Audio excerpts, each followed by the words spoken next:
ನಮಸ್ಕಾರ ಎಲ್ಲರಿಗೂ. ಇವತ್ತಿನ ವಿಡಿಯೋದಲ್ಲಿ ವಿಶ್ವದ ಅತ್ಯಂತ ದೊಡ್ಡದಾದ ಹಿಂದೂ ದೇವಾಲಯದ ಬಗ್ಗೆ ನಾನು ನೋಡಿದ ಹಾಗೂ ನನಗೆ ತಿಳಿದ ರೀತಿಯಲ್ಲಿ ಹೇಳಲು ಇಚ್ಛಿಸುತ್ತೇನೆ. ಈ ದೇವಸ್ಥಾನವು ನೋಡಲು ಬೇರೆ ದೇವಸ್ಥಾನಗಳ ತರ ಕಂಡರೂ ನೀವು ಶ್ರೀರಂಗ ಬಂದ್ರೆ ಒಂದು ಪುಟ್ಟದಾದ ಸಿಟಿಯ ಒಳಗೆ ಪ್ರವೇಶ ಮಾಡಿದ ಅನುಭವವಾಗುತ್ತದೆ. ಯಾಕೆಂದ್ರೆ ಈ ದೇವಸ್ಥಾನವು ಪ್ರಪಂಚದ ಅತಿ ಚಿಕ್ಕ ದೇಶ ವ್ಯಾಟಿಕನ್ ಸಿಟಿಗಿಂತಲೂ ದೊಡ್ಡದಾಗಿದೆ. ಇದನ್ನು ಕೇಳಿದ್ರೆ ನಿಮಗೆ ಆಶ್ಚರ್ಯ ಆಗಬಹುದಲ್ವಾ?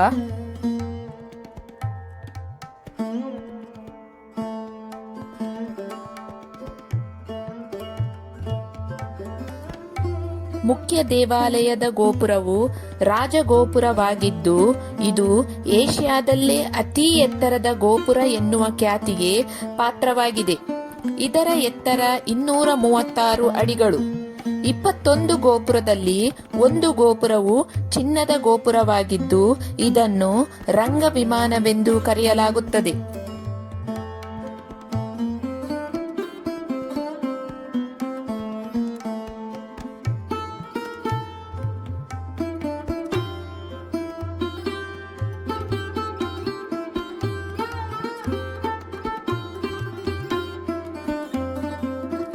ಗರ್ಭಗುಡಿಯು ಚಿನ್ನದ ವಿಮಾನವನ್ನು ಹೊಂದಿದೆ. ಇದು ತಮಿಳಿನ ಓಂಕಾರದಂತೆ ಅಂದರೆ ಓಂ ಚಿಹ್ನೆ ಆಕಾರದಲ್ಲಿದೆ. ಇದು ಮನುಷ್ಯನು ತಯಾರು ಮಾಡಿದ್ದಲ್ಲ, ವೈಕುಂಠದಿಂದ ಬಂದದ್ದು ಹೇಳುವ ನಂಬಿಕೆಯೂ ಇದೆ.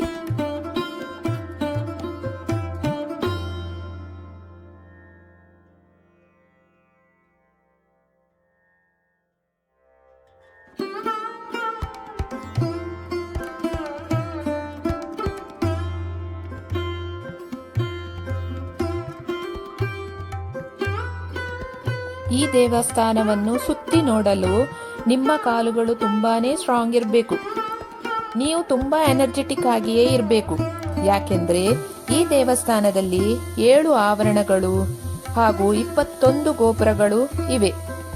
ಈ ದೇವಸ್ಥಾನವು 150 ಎಕರೆಗಳಲ್ಲಿ ಹರಡಿದೆ ಹಾಗೂ 50 ಉಪದೇವಾಲಯಗಳು, 9 ಪವಿತ್ರ ಕೊಳಗಳು ಸಹ ಇದೆ.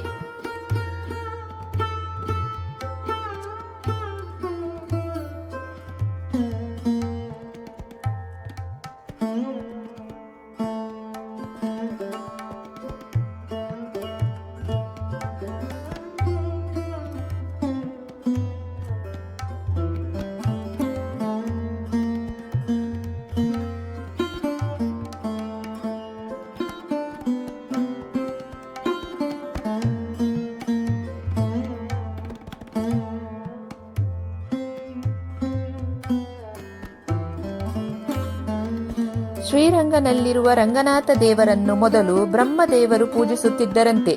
ನಂತರ ಅದನ್ನು ಶ್ರೀರಾಮನ ವಂಶದ ಮೂಲ ಪುರುಷ ವಿಶ್ವಾಕು ಎಂಬ ರಾಜನಿಗೆ ಕೊಟ್ಟರು. ಅದನ್ನು ಅವರು ಅಯೋಧ್ಯೆಗೆ ತರುತ್ತಾರೆ.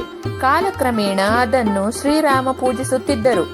ಶ್ರೀರಾಮನ ಭಕ್ತ ಹಾಗೂ ರಾವಣನ ತಮ್ಮನಾದ ವಿಭೀಷಣ ಅಯೋಧ್ಯೆಗೆ ಬಂದಾಗ ಆ ಮೂರ್ತಿಯ ಸೌಂದರ್ಯಕ್ಕೆ ಮರುಳಾಗಿ ಅದನ್ನು ಲಂಕೆಗೆ ತೆಗೆದುಕೊಂಡು ಹೋಗಲು ಬೇಡುತ್ತಾರೆ.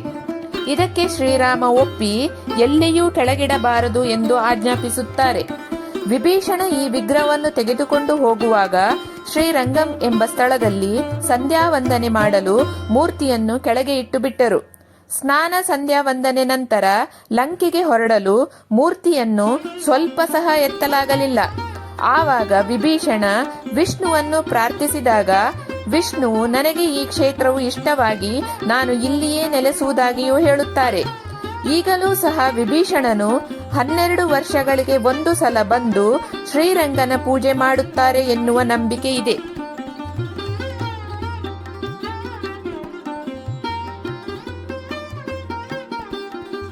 ಶ್ರೀರಾಮಾನುಜರ ಸಂರಕ್ಷಿಸಿದ ದೇಹವನ್ನು ಶ್ರೀರಂಗನಾಥ ದೇವಸ್ಥಾನದಲ್ಲಿ ಕಾಣಲು ಸಿಗುತ್ತದೆ ಹಾಗೂ ಇವತ್ತಿಗೂ ಸಹ ಕೆಡದೇ ಇರುವುದು ನಮಗೆ ಆಶ್ಚರ್ಯವನ್ನು ಮೂಡಿಸುತ್ತದೆ. ಅವರು ಕುಳಿತಿರುವ ಪೋಸ್ಚರ್ನಲ್ಲೇ ಸಂರಕ್ಷಿಸಿ ಇಡಲಾಗಿದೆ. ಯಾವ ಕೆಮಿಕಲ್ ಯೂಸ್ ಮಾಡದೆ ಬರೀ ಶ್ರೀಗಂಧ ಹಾಗೂ ಕೇಸರಿಯನ್ನು ಬಳಸಿ ಸಂರಕ್ಷಿಸಿ ಇಡಲಾಗಿದೆ. ವರ್ಷಕ್ಕೆ 2 ಬಾರಿ ಶುದ್ಧ ಕರ್ಪೂರ, ಶ್ರೀಗಂಧ ಹಾಗೂ ಕೇಸರಿಯ ಮಿಶ್ರಣದ ಲೇಪನ ಮಾಡಲಾಗುತ್ತದೆ. ಆ ಲೇಪನ ಶರೀರಕ್ಕೆ ಕೇಸರಿ ಬಣ್ಣ ಕೊಡ್ತದೆ.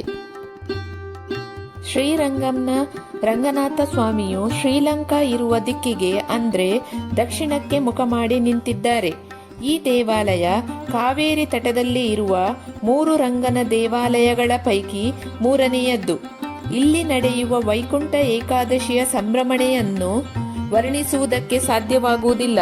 ಪ್ರತಿ ವರ್ಷ ನಡೆಯುವ ಈ ಆಚರಣೆಯಲ್ಲಿ ಕನಿಷ್ಠ ಪಕ್ಷ 10 ಲಕ್ಷಕ್ಕೂ ಅಧಿಕ ಮಂದಿ ಸೇರುವುದು ಇಲ್ಲಿಯ ವಿಶೇಷ.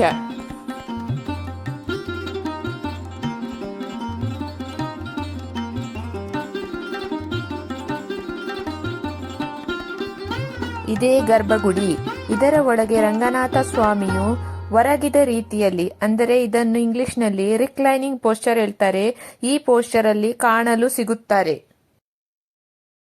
ನೀವು ಬಂಗಾರದ ಧ್ವಜವನ್ನು ಈಗ ನೋಡಿದ್ರಲ್ವಾ, ಆ ಧ್ವಜದ ಮೇಲೆ ಸೂರ್ಯನ ಕಿರಣಗಳು ಡೈರೆಕ್ಟ್ ಆಗಿ ಬೀಳುವ ಹಾಗೆ ಹಲವು ವರ್ಷಗಳ ಹಿಂದೆ ಹೇಗೆ ದೇವಸ್ಥಾನದ ನಿರ್ಮಾಣ ಮಾಡಿದ್ದಾರೆ ಎಂದು ಆಶ್ಚರ್ಯ ಆಗುತ್ತದೆ. ಕಾವೇರಿ ನದಿಯ ದ್ವೀಪವಾದ ಶ್ರೀರಂಗಪಟ್ಟಣದಲ್ಲಿರುವ ರಂಗನಾಥ ಸ್ವಾಮಿ ದೇವಾಲಯವು ದೇಶದ ಅತ್ಯಂತ ಪೂಜ್ಯ ದೇವಾಲಯಗಳಲ್ಲಿ ಒಂದಾಗಿದೆ. ಇದು ವಿಷ್ಣುವಿನ ಅವತಾರವಾದ ರಂಗನಾಥನಿಗೆ ಸಮರ್ಪಿಸಲಾಗಿದೆ. ನೋಡಿ, ಇದೇ ರಂಗವಿಲಾಸ ಮಂಟಪ. ಈ ರಂಗವಿಲಾಸ ಮಂಟಪದ ಮೇಲೆಯ ಕೆತ್ತನೆ ನೋಡಿ, ಎಷ್ಟು ಅದ್ಭುತವಾಗಿದೆ.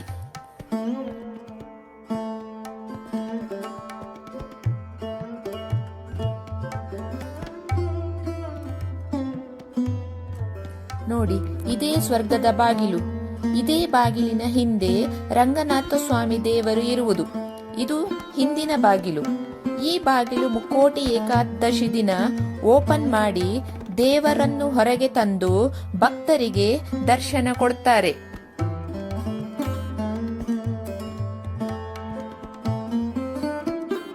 ಸಾಧ್ಯವಾದರೆ ನೀವೆಲ್ಲರೂ ಸೌತ್ ಇಂಡಿಯಾ ಟ್ರಿಪ್ ಮಾಡುವಾಗ ಈ ದೇವಾಲಯವನ್ನು ತಪ್ಪದೆ ನೋಡಿಕೊಂಡು ಬಂದು ರಂಗನಾಥ ದೇವರ ಆಶೀರ್ವಾದವನ್ನು ಎಲ್ಲರೂ ಪಡೆಯಿರಿ.